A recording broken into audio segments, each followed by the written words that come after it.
morning everyone. This is our English class. My name is Shabana from Crystal School. Hello students. How are you? I hope you all are doing fine. And today we are again continuing with our new chapter. That is chapter number 10, The Girl Who Ate Books. जिसका हमने introduction complete कर लिया था and we have started the chapter. Okay. सो अब उस chapter को फिर से हम कंटिन्यू करते हैं. So on page number 114 we have completed till here. Okay, till here we have completed. Now on page number 115 I request all of you to open this book. Okay, so for the revision कि हमने previous chapter में previous lecture में हमने क्या पढ़ा था. It is a story about a girl. एक girl की स्टोरी है जिसे बुक्स बहुत ज़्यादा पसंद है और वो बुक्स खाती है. ओके, नाउ द सस्पेंस जो हमें लास्ट में पता चलेगा. But here a girl who likes to listen lots of stories. उसे स्टोरीज सुनना बहुत पसंद है और वो हमेशा उसकी मम्मी के पास से अलग अलग तरीके की स्टोरी सुनती है. और उनकी मम्मी स्टोरी क्रिएट करने में इतनी अच्छी रहती है कि वो हर किसी चीज़ में से स्टोरी क्रिएट कर देती है. और रात को सोने से पहले it was like a habit for that little girl to hear a story from her mother. Okay, so it was all about the introduction and till here, and now we are going to continue with the story. Okay, here storytelling created a small and determined monster. I know for walking up to my father's seniors and stopping them with my demand, tell me a story. अब वो छोटी लड़की क्या होती है कि उसे story सुनने की इतनी बुरी आदत हो गई होती है कि वो अपने फादर को भी डिमांड करती रहती है कि प्लीज़ मुझे स्टोरी सुनाओ, प्लीज़ मुझे स्टोरी सुनाओ. उनके फादर को खड़ा रख कर के भी वो बोलती है कि मुझे स्टोरी सुनाओ आप. My relatives had learned to either flee or give me little tasks to prevent demands for more story. One was never enough, and the old stories had to be told just right, with all the proper details. It wasn't enough to hear about Arjuna's strings, the bow at the Swayamvar. अब उस छोटी सी girl को, अभी तक girl का नाम नहीं बताया गया, so here we will use the girl only. So here the little girl क्या करती थी कि अपने फादर को खड़ा रख के बोलेगी कि प्लीज़ मुझे स्टोरी सुनाओ. दिन रात समय कुछ नहीं देखती थी. She just wanted to hear stories. उसे इस स्टोरीज़ का इतना शौक लग चुका था. और उनके रिलेटिव जो भी होते थे, जैसे मम्मी पापा, मासा, मामा या मामी, जो भी रहते थे, उन सबको हमेशा बोलती थी कि प्लीज़ मुझे स्टोरी सुनाओ, स्टोरी सुनाओ. और सबको खड़ा रख देती थी. तो सब लोग उससे भागना चाहते थे, मतलब वो दूर जाना चाहते थे. Flee means escape. वो बस उसे पीछा छुड़ाना चाहते थे कि अगर इस गर्ल ने हमें देख लिया तो हमें तुरंत ही बोलेगी कि स्टोरी सुनाओ. और ऐसा भी नहीं कि एक स्टोरी से मन भरता था. एक स्टोरी नहीं, उसे कम से कम 3 से 4 स्टोरी सुननी होती थी. और स्टोरी भी ऐसा नहीं कि बस हमने शांति से स्टोरी सुन ली. उसे मन करता था कि वो पूरी डिटेल्स जाने, प्रॉपर डिटेल्स जाने कि क्या इस स्टोरी में ऐसा क्यों था, वैसा क्यों था. अब आप खुद सोचो कि इतनी डिटेल्स आपको कौन बताएगा, है ना. तो अगर कोई उसे स्टोरी जो अर्जुन का जो स्वयंवर हुआ था उसके बारे में सुनाए, तो वो अर्जुन के जो स्ट्रिंग होती है, जो उसका धनुष होता है, उसके बारे में भी वो क्वेश्चन करती थी कि उसका आवाज़ कैसा होगा, उसका धनुष कैसा होगा, और स्वयंवर में उसने धनुष ही क्यों उठाया. लाइक ऐसे ऐसे क्वेश्चन उसे डिटेल में जानने होते थे. How loudly did the bow string ट्वंग. अब वो ये भी जानना चाहते थे कि जब अर्जुन ने वो बो एंड एरो उठा के जब वो तीर कमान फेंका था तो उस तीर कमान में से कितनी जोर से आवाज आया था. Can you imagine. So she was asking that kind of questions. If he broke the bow string accidentally, did he have another at hand. और उसका ये भी क्वेश्चन होता था कि अगर अर्जुन ने वो बो एंड एरो उठाया होता और एक्सीडेंटली अगर वो टूट गया होता या उसकी स्ट्रिंग जो धागा लगा है वो टूट गया होता तो क्या उसे दूसरा मिलता. तो ऐसे ऐसे क्वेश्चंस वो पूछती रहती थी. Now here Why did the prince in Cinderella have to measure her feet? Hadn't he been looking at her face? अब जो सिंड्रेला की स्टोरी है आप सबको पता ही है ना, स्पेशली गर्ल्स. सो वो सिंड्रेला के भी बारे में भी अगर कोई उसे स्टोरी सुनाता तो वो ये बोलती थी कि क्यों उसे उसके पैर का ही नाप क्यों चाहिए होता था, उसको उसे शूज़ ही क्यों पहनाना होता था, वो उसके फेस को क्यों नहीं देखता था. Why was the couch a coach that took Cinderella to be ball a pumpkin. अब उसे ये भी पूछना होता था कि जो सिंड्रेला को जो काउच लेके गया था ना, जो एक बड़ा सा उसके लिए एक रथ बन गया था, सो वो पम्पकिन ही क्यों था, गोल सा बड़ा सा पम्पकिन ही क्यों था. Why couldn't it been a strawberry और अ ग्रेप फ्रूट, वो स्ट्रॉबेरी या फिर ग्रेप्स क्यों नहीं था, वो पम्पकिन ही क्यों था. So that kind of questions she was asking to everyone. I must have been 3 when I realized that book contained story. The way tins, if you were lucky, contained biscuit. From the time I made the connection, my mind was not a peace. अब क्या हुआ था कि जब वो सिर्फ 3 साल की थी तो उसे रियलाइज़ हुआ कि बुक होती है ना, बुक्स, उसमें भी बहुत ज़्यादा स्टोरीज़ होती है. और वो क्या करती थी कि वो एक कनेक्शन बनाना चाहती थी बुक के साथ, और उसका माइंड इतना ज़्यादा वो हो चुका था कि उसके दिमाग में शांति ही नहीं मिलती थी उसको. लाइक उसे ऐसा लगता था कि मैं अगर कुछ खा पी लूँगी तो मुझे पीस मिल जाएगा, लेकिन नहीं, ऐसा भी नहीं होता था. उसे पीस बिल्कुल भी नहीं मिल रहा था. पीस मीन शांति, उसे शांति मिल ही नहीं पा रही थी. I would stare at the warmth of leather bond and coat bond books with hunger. अब एक दिन उसने क्या किया, बुक ओपन करके देखी तो उसको क्या अलग ही कुछ दिखने लगा, और उसे बहुत ही ज़्यादा पढ़ाई के लिए भूख पैदा होने लगी. Here are book within my reach, many of them, they contained many story I wanted so badly. And when I open the book and magazine, one after another black ants crawled across the page silently saying nothing to me. अब क्या हुआ कि उसने एक leather shelf था ना, तो वहाँ पे जाके उसने बुक्स बहुत सारी देखी, जो उसके घर में एक जगह होगी वहाँ पे बहुत सारी बुक्स पड़ी हुई थी. तो उसने क्या किया, वहाँ से मैगज़ीन वगैरह उठाया, और जब उसे ओपन किया, उस मैगज़ीन को ओपन किया, तो उसे क्या दिखा, उसे ऐसा लगा कि जैसे छोटी छोटी एंड्स, मतलब छोटी छोटी ब्लैक कलर की चींटी है, कीड़ियाँ हैं, वो उस पर चल रही है. क्योंकि उसे पढ़ना तो आता नहीं था. She was only 3 years old. अब 3 साल के बेबी को इतना अच्छे से तो पढ़ना नहीं आएगा ना. सो शी थॉट दैट कि ये सारी चींटियों की तरह पूरे वर्ड्स लिखे हुए हैं. One of my uncle took pity on me and decided to teach me how to read. By the time I turned 4, his lessons must have taken hold somewhere in my mind. I remember the first word I read the way. I remember nearly rowing in the sea of Goa once.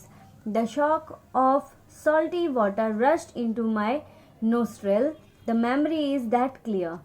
अब क्या हुआ कि उनके uncle हैं, उन्होंने उसे बताया कि बेटा ये चींटियाँ नहीं हैं, ये वर्ड्स हैं और हमें इसे पढ़ना सीखना होगा. और मेरे अंकल ने मुझे फिर धीरे धीरे पढ़ना सिखाया. और 1 साल तक, लाइक शी टर्न्ड 4, पहले वो 3 साल की थी, अब वो 4 साल की हो गई है, तो अब वो 4 साल की हो गई है, और 1 साल के अंदर उसने बहुत ही अच्छे से सब कुछ पढ़ना सीख लिया. वो इतना अच्छे से पढ़ने लगी कि उसे सब कुछ याद भी रहने लगा. उसे ये तक याद रह गया कि एक बार वो गोवा गई थी, और गोवा में जाकर जब वो पानी में कूदी तो उसके मुंह में बहुत ज़्यादा पानी चला गया था, लाइक समुद्र का खारा पानी चला गया था. तो उसको अब सब कुछ क्लियर और अच्छे तरीके से याद रहने लगा था, मतलब उसकी मेमोरी इतनी अच्छी हो चुकी थी. The book was in hardboard and handsomely covered. It was a collection of old poems and stories, and turned the pages. The black marches up and down and up, waving their antennas, mocking at me.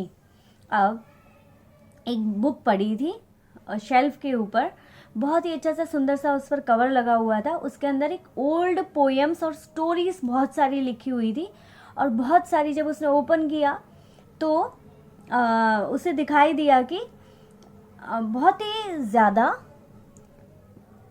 चींटियां हैं वो उसे चिढ़ा रही है because अभी भी वो पढ़ना अच्छी तरीके से समझ नहीं पा रही थी इस वजह से।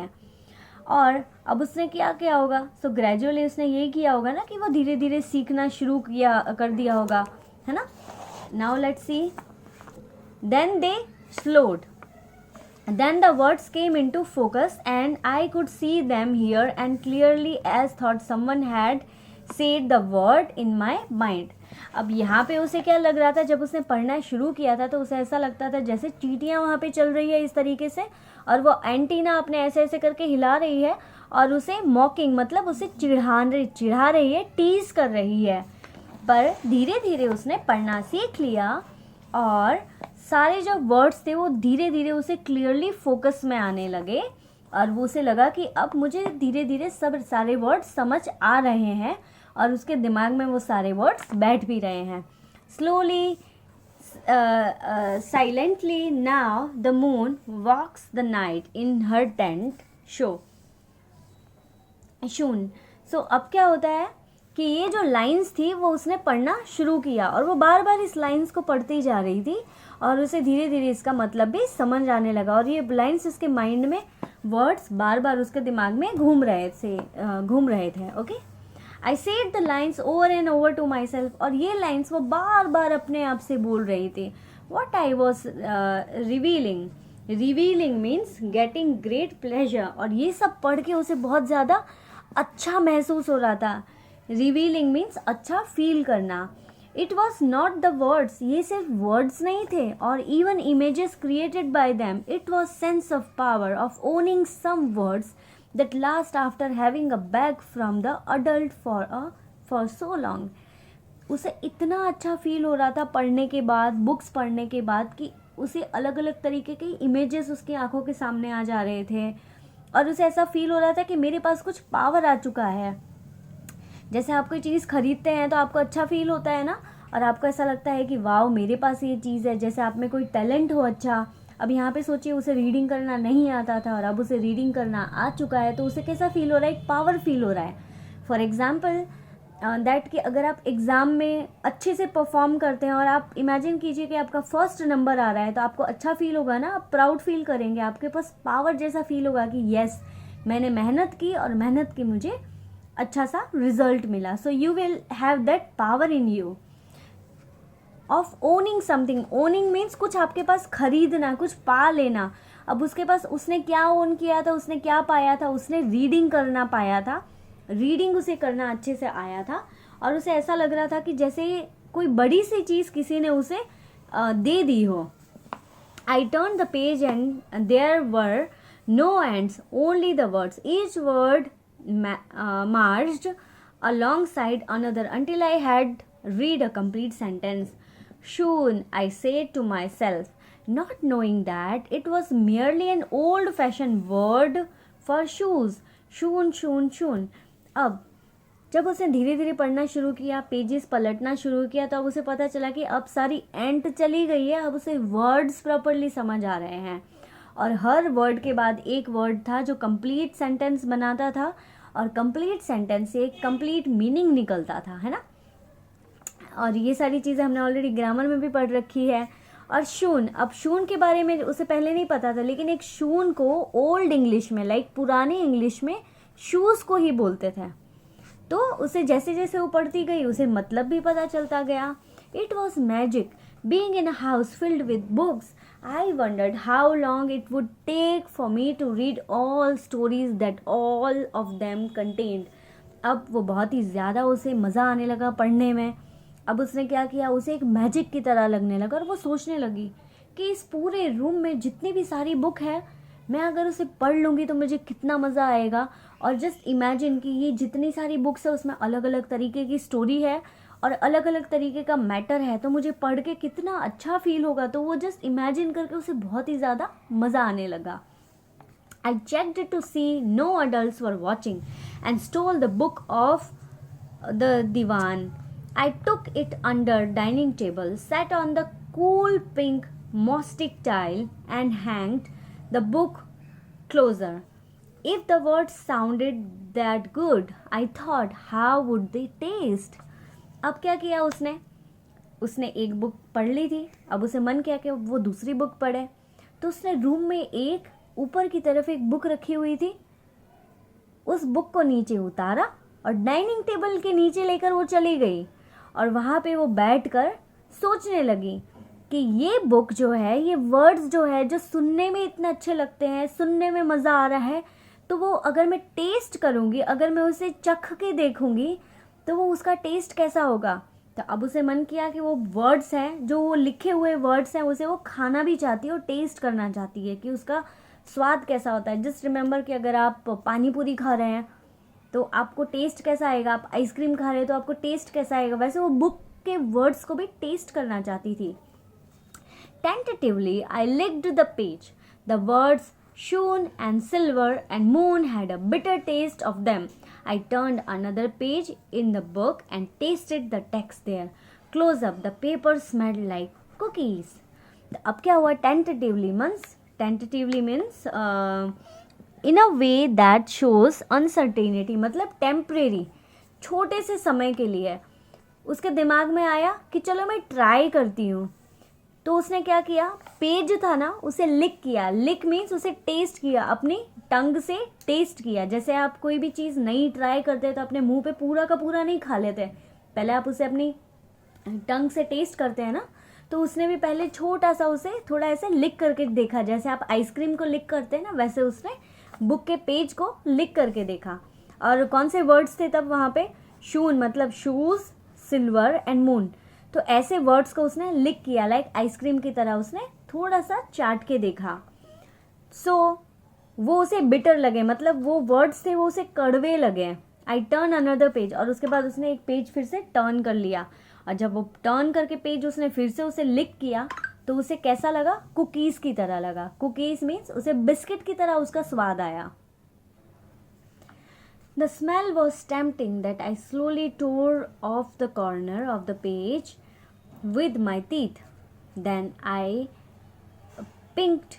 I thought I had tore off a small corner, but there was a gap, a large tear. अब क्या किया उसने कि पहले तो उसने सिर्फ लिक करके देखा, स्मेल किया, तो स्मेल उसे कैसी आई? कुकीज़ की तरह, बिस्किट की तरह स्मेल आई उस बुक में से। तो उसे वो स्मेल से वो बहुत ज़्यादा टेम्प्ट हो गई, मीन्स ललचा गई, उसे बहुत मन कर गया। जैसे आप एक पानी पूरी खाते हो तो दूसरी पानी पूरी खाने का मन करता है ना, तो बस उसी तरह से उसने सोचा कि मैं थोड़ा सा पेज का कॉर्नर है ना, उसको थोड़ा सा मैं खा के देखती हूँ अपने दांतों में। तो उसने छोटा सा पेज तोड़ा और अपने दांतों में डाला, लेकिन थोड़ी देर के बाद वो क्या देखती है कि वो थोड़ा सा नहीं फटा था, बल्कि पूरा बहुत बड़ा गैप हो चुका था उस पेज में, मतलब एक बहुत बड़ा पेज ही फट चुका था। From the bedroom, I heard my mother's voice. The order will soon up and above, and I would to be discovered that the miserable gnanver of books I was. So अब उसे tension हो गई कि ये तो बहुत बड़ा फट गया है, अब मैं क्या करूँगी। और अचानक से उसकी मम्मी वगैरह का, मम्मी और पापा और पूरी फैमिली वगैरह का आवाज़ भी आ रहा था बेडरूम से। तो वो डर गई कि अब इन्होंने मुझे पकड़ लिया तो, कि मैंने पूरा पेज खा लिया है। gnanver means to eat something, मतलब छोटी सी बाइट लेना। तो अब उसे डर लगने लगा कि अब तो मैंने ये खा लिया है, वैसा सब समझेंगे। So with trembling hand I did what I had to do. I ripped out the page and the piece by piece I ate entire page corner to corner. अब उसने क्या किया कि डर के मारे अपने कांपते हुए ऐसे ऐसे हाथों से उसने पूरा पेज ऐसे लिया और थोड़ा कट करके वो पूरा का पूरा कॉर्नर से कॉर्नर तक का पूरा पेज उसने खा लिया। Then I quickly returned to my book to shelves, pushing it all the way to back. I joined the household for tea and little suburb. My conscience was troubling me. So was my stomach. It would hardly be the last time I would find the printed word hard to digest. अब उसने क्या किया, पहले तो उसने पूरा page खा लिया, पूरा पेज फाड़ के पूरा खा लिया। उसके बाद वो बुक उसने उठाई, फटाफट से वो भागी और उसने पीछे की तरफ वो बुक बिल्कुल पीछे की तरफ पुश कर दी, मतलब धक्का मार के पीछे की तरफ लगा दी, ताकि उस बुक को कोई देख ना सके और फटाफट से उसने जाके अपने फैमिली के साथ वो चाय पीने के लिए बैठ गई। और जैसे ही वो चाय पीने के लिए बैठी तो उसके दिमाग में लाइक कॉन्शियस में मतलब उसके दिमाग के अंदर ये थॉट चल रहा था कि ओ माय गॉड मैंने ये क्या कर दिया। और उसका दिमाग भी बिल्कुल लाइक हिलने लगा कि शिट मैंने ये बहुत बड़ी गलती कर दी, ऐसा तो मुझे नहीं करना चाहिए था। और साथ साथ में उसने क्योंकि पेज खा लिया था, पूरा पेज खा लिया था, तो उसके दिमाग के साथ साथ उसका पेट भी बहुत ज़्यादा प्रॉब्लम करने लगा। क्योंकि आप खुद सोचिए, हम खाना खाते हैं और अगर हम पेज खा ले तो हमारे पेट में गड़बड़ होगी ना, तो उसके पेट में भी गड़बड़ होने लगी। और उसने सोचा कि ये बस लास्ट टाइम था जब मैंने प्रिंटेड पेज को खाया था और ये मेरे लिए बहुत हार्ड टू डाइजेस्ट था। मतलब हार्ड टू डाइजेस्ट मीन्स कि हार्ड टू अंडरस्टैंड, ये बहुत मुश्किल था मेरे लिए समझना। Okay, so here we complete our story and extract from the girl who ate book adventure in reading by Nilanjana Roy. अब ये नीलांजना रॉय ने एक बुक लिखी है the girl who ate book, उसमें से एक छोटा सा पार्ट है, अभी पूरी स्टोरी तो बाकी है। This is just a small piece of content which is given in your book. Okay, अब इस स्टोरी में मेन क्या बताया गया है कि रीडिंग से उस गर्ल को कितना ज़्यादा प्यार हो गया था और रीडिंग आपको कितनी हेल्प करती है। लेकिन रीडिंग करते करते हमें ऐसी चीज़ नहीं करनी चाहिए, और हमें कुछ प्रॉब्लम आ रही है, हमें कुछ समझ नहीं आ रहा तो हमें दूसरों से भी पूछना चाहिए। और हाँ, हार्ड टू डाइजेस्ट, अब ये इसे खाना तो थोड़ा मुश्किल हो गया था, लेकिन हाँ इससे हम ये सोच सकते हैं कि ये जो गर्ल है उसने आगे जाके बहुत ही ज़्यादा पढ़ा होगा, बहुत ही ज़्यादा बुक्स पढ़ी होगी, जिसमें से काफ़ी बुक्स उसे समझ आई होगी, काफ़ी बुक्स नहीं भी समझ आई होगी, काफ़ी थॉट्स समझ आए होंगे, काफ़ी थॉट्स उसे समझ ना भी आए होंगे जो उससे डाइजेस्ट ना हुए हों, है ना। So this is the main theme of this poem that you should like reading. लेकिन रीडिंग की भी एक लिमिटेशन होनी चाहिए, but you should like reading. You have to read some portion in your book, textbook like subject, you have to read every day to improve it. Okay, now comprehension part that we will do in our next lecture. Okay, so right now you have to write down the hard words and meaning, और अगर आपने hard word and meaning कर लिए हैं तो आप उसका revision कर लीजिए रफ नोटबुक में। Okay, so you will remember these words. In next lecture we will discuss the question answers. Okay, thank you so much and have a good day.